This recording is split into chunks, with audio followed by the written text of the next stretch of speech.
Life is a story that we make up. It's not enough to tell yourself a better story. You have to live a better story. It doesn't have to be pretty or perfect, but you decide what the theme is going to be. It can end tragically, that's cool. We let down our loved ones, but it ends simple. We had it all.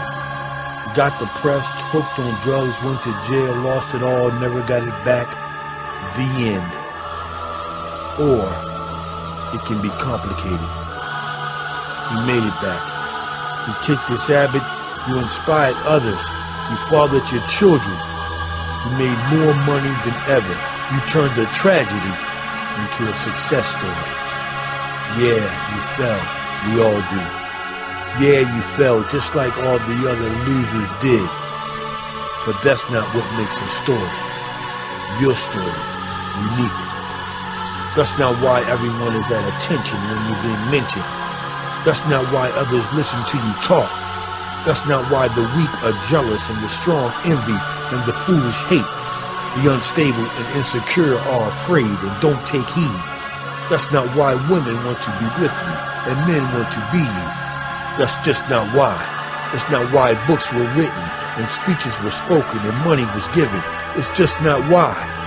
It's not why anyone cared. The truth is, you learn to develop a resilient relationship with success, and nothing came in between it. I want to focus on a word that in today's dog-eat-dog world is essential. The word is resilience. According to the Oxford English, it's the ability to withstand or recover quickly from troubled conditions. The Webster is a little different. It says springing back into shape, recovering strengths, spirits, feelings, etc. quickly. In a world where failure is often the first step to the path to success, it's safe to say resilience is a key exponent. I've come up with my own meaning. The virtue that enables us to move from hardship into prosperity rapidly. The virtue meaning an excellence that gets better with practice. So how does one develop and establish the art, the virtue of resilience? You see, in a world where life and death, ups and downs, blessings and curses are prominent, struggles are imminent. How does one adapt to adversity? How do you excel under pressure? How do you overcome defeat and rise above to victory? How do you focus your minds? Although these obstacles and adversities that trouble you at any moment are yours, they're not unique. Only the wisdom, only the knowledge that we establish from these troubles, only that is extraordinary. By being resilient and using our wisdom to empower us through our struggles is the only way. Before you can take on the virtue of resilience is one thing you must know. In order to grow, you must go through pain. You must be comfortable with pain. The physical pain, the mental pain, the physical pain being our muscles, our ability to withstand and stay running in the race, the ability to build muscle and to endure and keep going when our mind suggests we give in. Never throw in the towel before your goals are met due to a lack of energy or you just being lazy. In my approach to the art of resilience, I've found that one's physical conditioning is just as important, if not more, than one's mental conditioning. The body, the flesh. In this war of resilience, the flesh is the weakest component. It must be hardened. In the Bible, Paul gives his view on the issue of hardening the body. The NIV breaks it down the best. Verse 27 reads, "No, I strike a blow to my body, making it my slave, so that after I have preached to others, I myself will not be disqualified from the prize." Who can truly say to themselves their bodies are their slaves? Who has passion programmed that wakes them up in the morning instead of an alarm clock? Who can say to their legs, run instead of walk? Who can say endure, persevere, press on? Who can say push beyond the mark?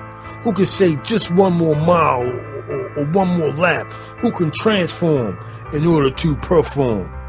It's safe to say that in this dog-eat-dog world, the conditioning of the body is essential.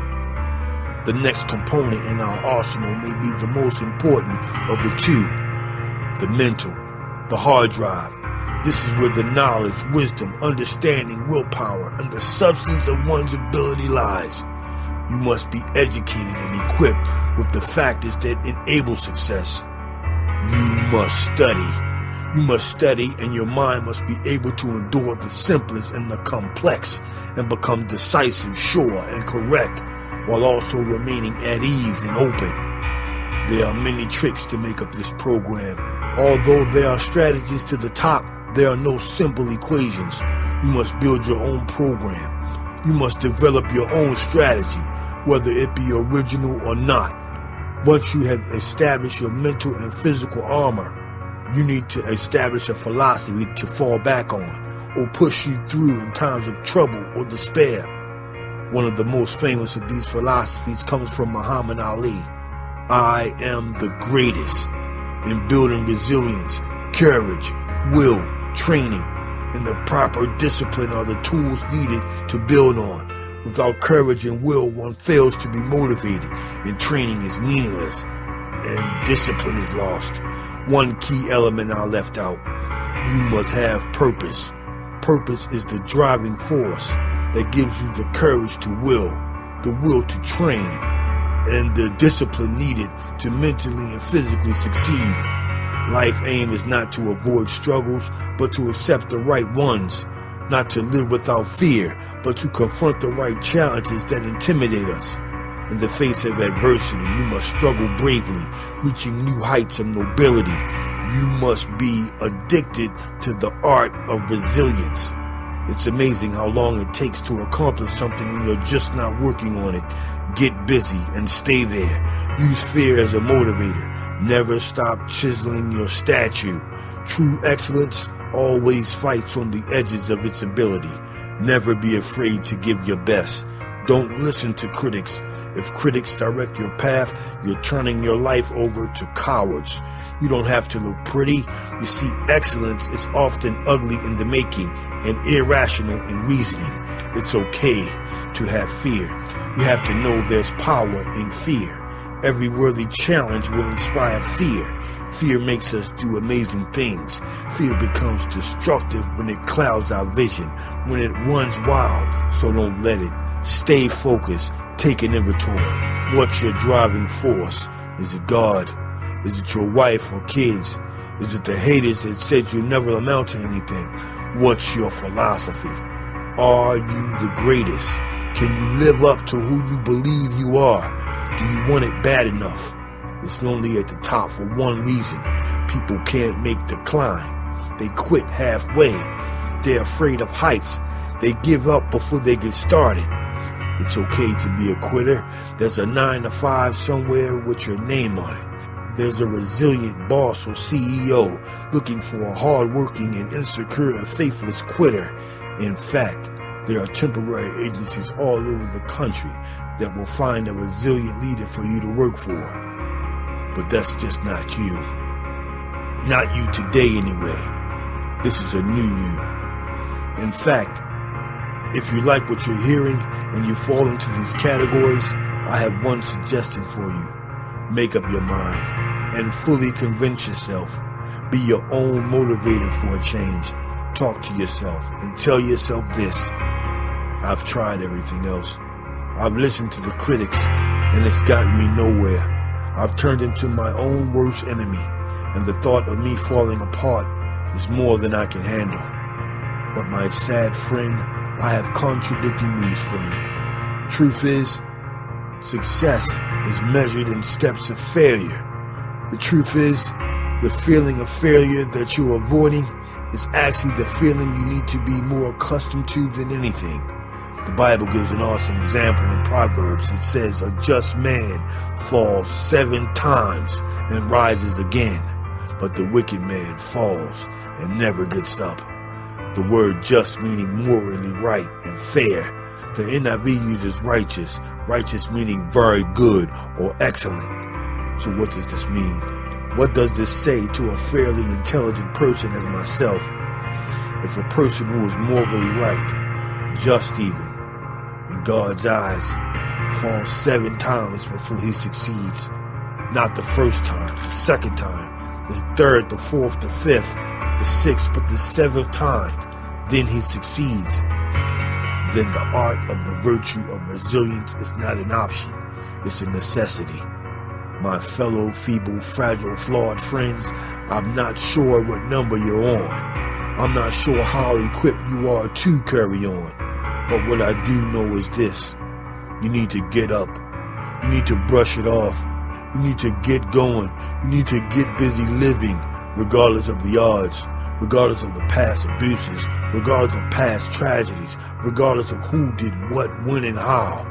You see, in this symphony of life, it's not the size of the violin that matters. It's the melody we develop from it. It's either you get busy living, manipulating the statistics. Either you get busy not being fragile and wicked. Either you get busy or you throw in the towel, die, and call it quits. Keep the passion. Stay thirsty. Prepare for the best and expect the worst. Vision your victory. And never forget, the best always do better. Always give your best. There's no time to waste. Life is a race and we're already losing. Pick up the pace. Don't believe it's never too late. The time is now. The place is here. The person is you. The goal is just do it. Don't waste time by making foolish decisions. Sure, we want to be resilient, but the goal is to get it right in spite of tragedy, in spite of a troubled childhood, in spite of incarceration, in spite of drug addiction, in spite of spousal abuse, in spite of the haters that said you never amount to anything, in spite of lack of self-esteem, in spite of being a drug dealer or a whore, a pimp or a killer, a hitman, a stick-up kid or con artist, a pill popper, a weed head, a chain smoker, 1 leg, 8 arms, blind, crippled, crazy, it doesn't matter. You have to get it right, do better, against all odds, achieve your goals, and when it's all said and done, look good doing it. I'm no doctor, I'm no genius, I'm no scholar or professor, I'm no Wall Street broker or politician, no college grad or super dad. I don't have a PhD, a AA or a BA, not even a master's. I didn't graduate from the best of high school or attend church every Sunday. I wasn't home trained or ordained, but what I do know is this: somehow, some way, you have to find a way to make it right. Somehow, some way, you have to get out of the jungle. There's 2 major bridges in life. The bridge that separates the easy from the hard, the pessimist from the optimist, and the bridge that separates failure from success. So many get stuck in between. Let's cross over them both. And when we get to the other side, let's burn the bridge.